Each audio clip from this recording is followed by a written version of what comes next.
Hello दोस्तों, नमस्ते। मेरा छोटा सा मिनी ब्लॉग में आप सबका स्वागत है। हमारे गांव का जो स्कूल में पूजा हुआ था उसका यात्रा निकला, उसको बोलते सरस्वती पूजा। तो वीडियो आज मैं डाल रही हूँ आप सबके लिए छोटा सा।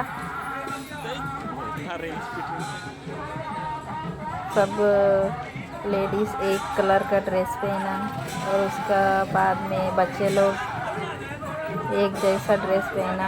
उसके बाद राधा कृष्ण है, सब लोग हैं। आप सब देखिए छोटा सा मेरा मिनी ब्लॉग में। वीडियो अच्छा लगे तो लाइक कमेंट सब्सक्राइब ज़रूर करिएगा।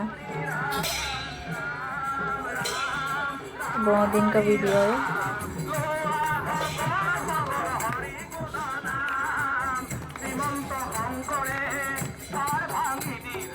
सबका ड्रेस अलग अलग है।